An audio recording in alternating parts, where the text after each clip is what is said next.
une nouvelle créature, les choses anciennes sont passées et voici toutes choses sont devenues nouvelles. Voici ce que la parole vous dit.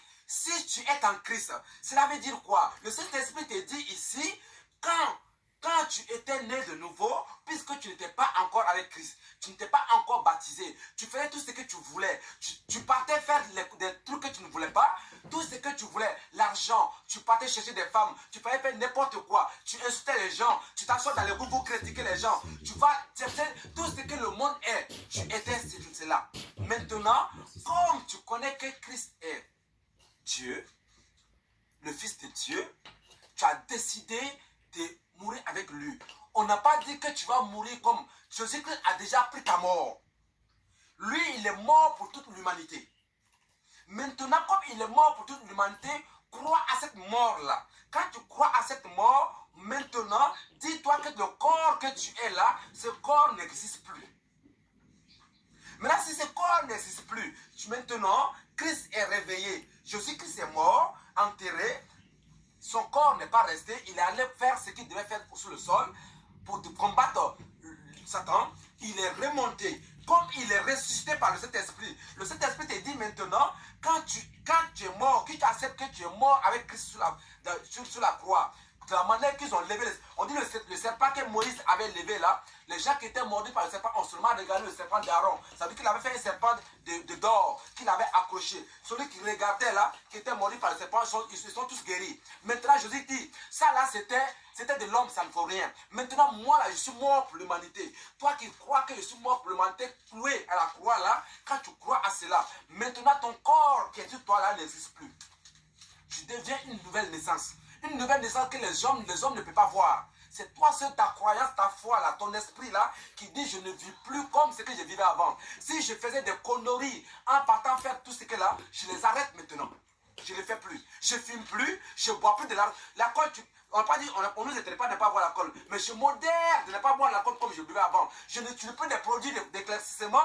Je ne vais plus aller chercher des femmes par-ci par-là. Je ne vais plus me mettre à chercher de l'argent comme je le cherchais avant. Je ne vais plus m'attarder à chercher les choses d'aine. Je ne vais plus prendre mon temps pour pouvoir me tuer pour chercher l'argent. Parce que l'argent, c'est quoi? L'argent n'est pas mauvais. Mais Dieu vous dit, quand je créais le monde, je n'avais pas demandé à l'humanité qu'il devait acheter la nourriture pour manger. C'était gratuit.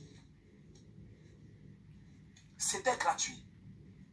Mais celui qui va penser dans son cœur que je suis né en Christ, je vais aider mes frères. Dieu dit, de la manière que j'avais créé la nourriture, pour ne pas que ça soit vendu, pour que vous mangez à votre gloire comme vous voulez.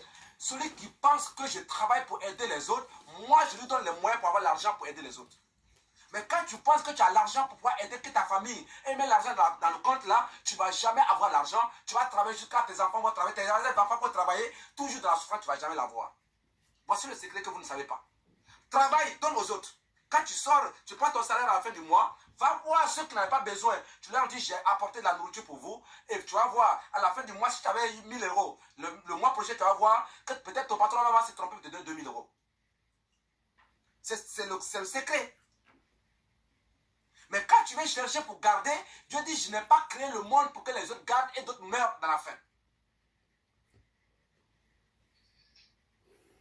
Voici ce que la Bible vous révèle. Donc quand tu es né de nouveau, tu commences à apprendre la Bible. Quand tu commences à lire la parole de Dieu, celui qui m'a envoyé, mon Père qui m'a envoyé. Maintenant, si toi tu acceptes que je suis venu mourir pour toi, j'ai souffert pour toi, ma barbe qui a été arrangée là, c'est pour ne pas que tu aies honte devant les gens. Maintenant, si tu crois que ma barbe qui a été arrangée, que le sang est versé pour toi là, va et parle de moi sans avoir honte. Moi, Dieu, j'ai dit que toute personne qui travaille a un salaire. Toute personne qui travaille a un salaire. Donc si tu fais ma volonté, ce n'est pas toi qui dois être payé, c'est moi qui te paye. Maintenant, si toi tu veux faire ma volonté quand tu as envie, Satan va te payer. Parce que tu travailles pour lui. Voilà, je vous parle de la nouvelle naissance. Donc, être né de nouveau veut dire que j'ai tout abandonné, je ne vis plus comme le monde vit. Je ne me lève plus pour aller en boîte de nuit. Je ne me lève plus pour dire que, ah, tiens, il y a un funérail là-bas, il faut que j'aille faire la veillée pour danser, pour boire. Non. Puisque Dieu vous a dit, laissez les morts enterrer les morts. On n'a pas dit de ne pas participer. Mais ton... Non. Mais fais-toi présent et montre ta gloire. On n'a pas dit donner l'argent. montre ta présence avec cœur. Voici ce que la Bible vous dit. Donc, si je suis né de nouveau, on va encore continuer. 1 Corinthiens 3, verset 1. 1 Corinthiens 3, verset 1. On va encore continuer pour qu'on arrive à comprendre la nouvelle naissance en Christ. La nouvelle naissance en Christ, qu'est-ce que ça nous dit? 1 Corinthiens 1, verset 3. Ouais. Nous disons constamment toute notre connaissance à Dieu et le Père de notre Seigneur Jésus-Christ lorsque nous prions pour vous. Nous disons, reprends encore le passage. Nous disons constamment toute notre reconnaissance à Dieu et le Père de notre Seigneur Jésus-Christ lorsque nous prions pour vous. Amen. Donc vous avez entendu, nous disons notre reconnaissance. Le verset 2. Le verset 2. Aux saints qui sont à Colosse, nos fidèles frères et sœurs, Christ, que la grâce et la paix vous soient données de la part de Dieu notre Père et du Seigneur Jésus-Christ. Amen. Donc voici ce que la Bible nous dit. La Bible vous révèle ici de vous avez en fait été ensevelés avec lui par le baptême et vous êtes aussi ressuscités en lui et avec lui par la foi et en la puissance du Dieu qui l'a ressuscité. Vous avez entendu ce passage, c'est ce passage que je cherchais. Vous avez entendu? Vous avez été ensevelis avec lui. Mais aujourd'hui, nous disons que nous sommes chrétiens, mais on pense qu'on n'est pas encore enterrés. Tout à l'heure, quand on a prié, on a dit quoi? C'est quand on meurt, qu'on est né de nouveau dans la vie éternelle. Tant que tu ne crois pas que tu es mort avec Christ à la croix, tu vas beau prier, tu vas beau dire ce que tu veux, mais tu n'es pas encore en Christ. Il faut croire ce qui s'est passé à la croix.